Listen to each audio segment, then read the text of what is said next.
एक बार श्री रामकृष्ण देव से किसी भक्त ने पूछा कि ईश्वर को देखा जा सकता है या नहीं, और यदि देखा जा सकता है तो फिर वो दिखाई क्यों नहीं देते।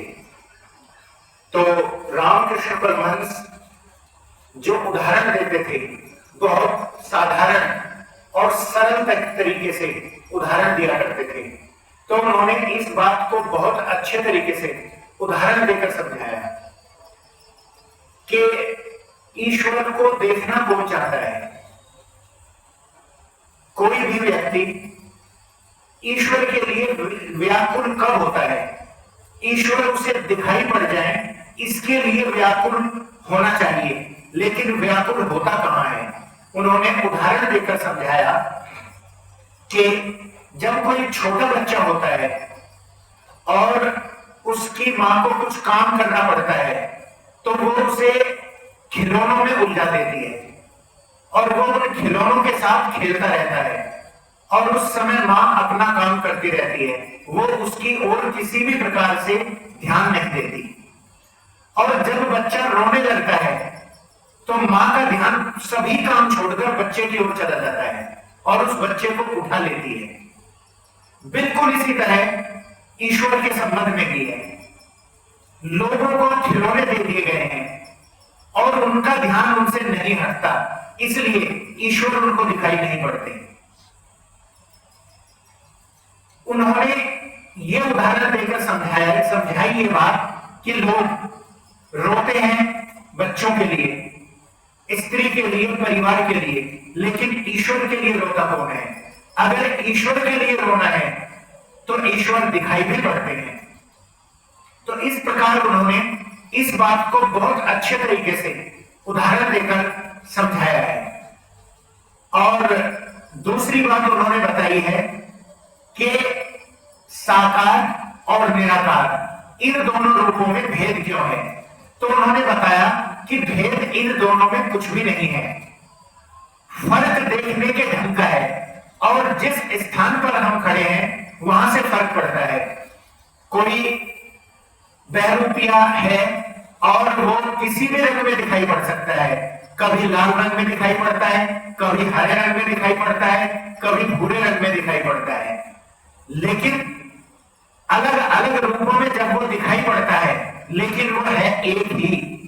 अब जो अलग अलग रूपों में उसे दूर से खड़े होकर देखते हैं तो वे आपस में वाद विवाद करते हैं कि वो किस रंग का है, और उस वाद विवाद से हल कुछ भी नहीं निकलता।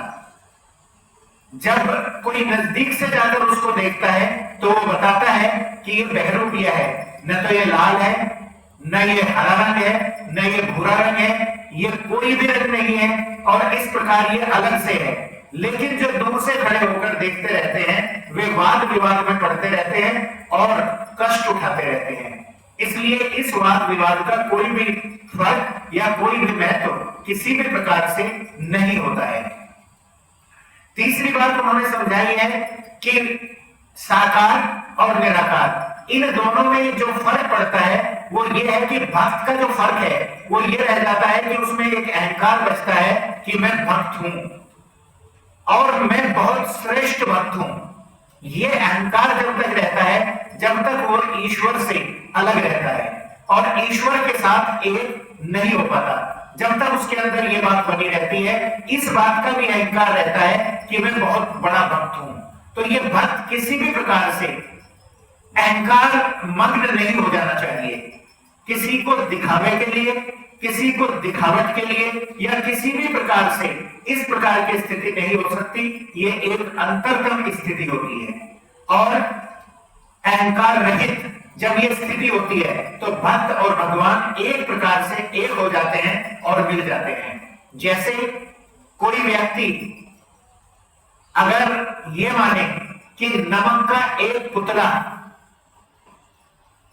समुद्र की गहराई नापने के लिए गया, उसने सोचा कि समुद्र की गहराई नापता हूं और वो समुद्र में नीचे गया, लेकिन जैसे ही वो समुद्र में गया तो पूरा नमक घुल गया और वो समुद्र के साथ एक हो गया।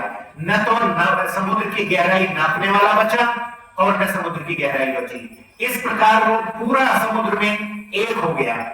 तो जब अहंकार शून्य हो जाता है कोई भी भक्त, तो उसकी स्थिति यही हो जाती है। तो ऐसी स्थिति में वाद विवाद तो हो ही नहीं सकता। तो साकार और निराकार, तो इनमें कोई भी किसी भी प्रकार का वाद विवाद करने की स्थिति नहीं बनती है। तो इस तरीके से रामकृष्ण परमहंस बहुत अच्छे तरीके से उदाहरण देकर बहुत सरल तरीके से बातों को समझाया करते थे। तो अब आज का रामकृष्ण वचनामृत का पाठ।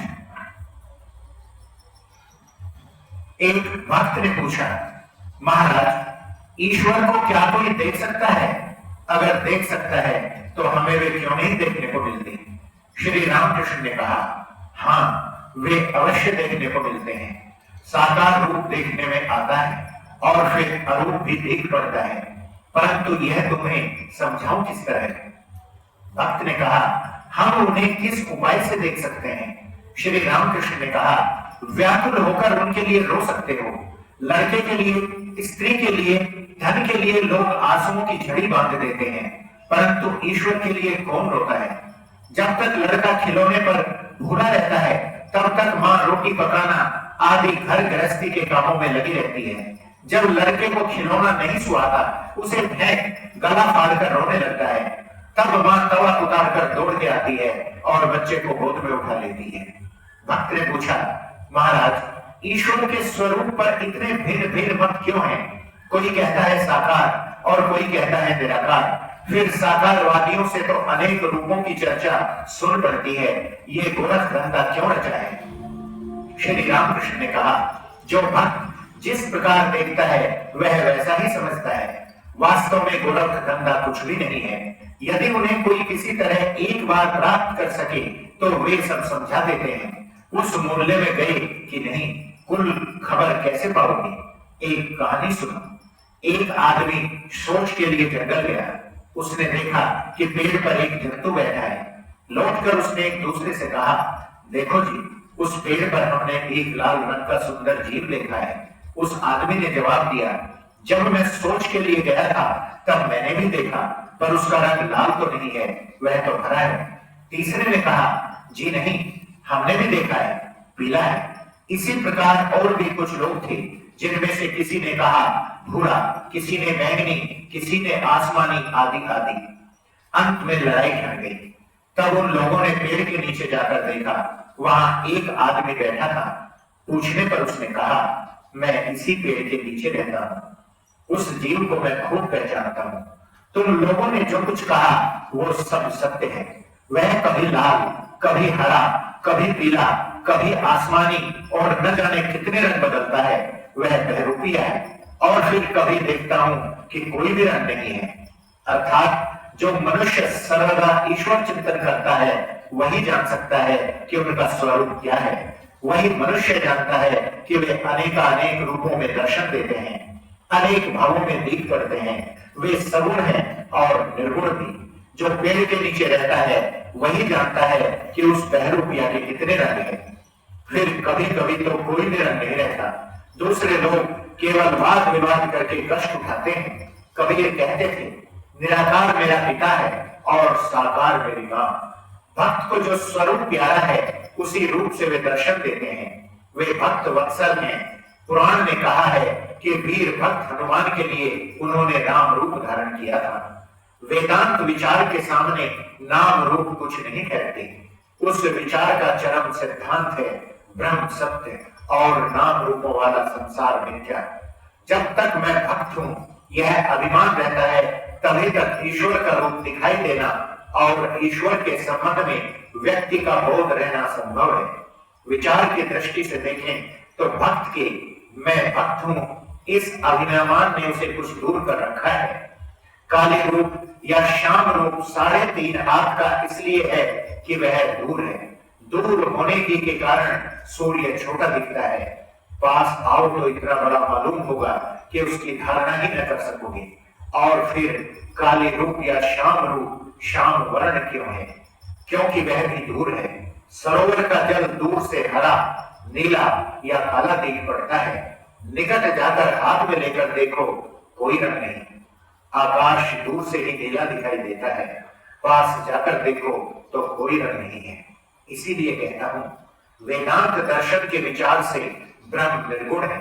उनका स्वरूप क्या है यह मुंह से नहीं कहा जा सकता, परंतु जब तक तुम स्वयं सत्य हो तब तक संसार भी सत्य है, ईश्वर के नाम रूप भी सत्य है, ईश्वर को एक व्यक्ति समझना भी सत्य है। तुम्हारा मार्ग भक्ति मार्ग है, यह बड़ा अच्छा है, सरल मार्ग है। अनंत ईश्वर समझ में थोड़े ही आ सकते हैं और उन्हें समझने की जरूरत नहीं है। यह दुर्लभ मनुष्य जन्म प्राप्त कर हमें वह करना चाहिए जिससे उनके चरण कमलों में भक्ति हो। यदि लोटे भर पानी से हमारी प्यास बुझे तो तालाब में कितना पानी है इसकी नाप तोल करने की क्या जरूरत है। अगर अध्याय भर से शराब से हम मस्त हो जाएं तो कलवार की दुकान में कितने मन शराब है इसकी जांच पड़ताल करने का क्या काम। अनंत का ज्ञान प्राप्त करने का क्या प्रयोजन। धन्यवाद।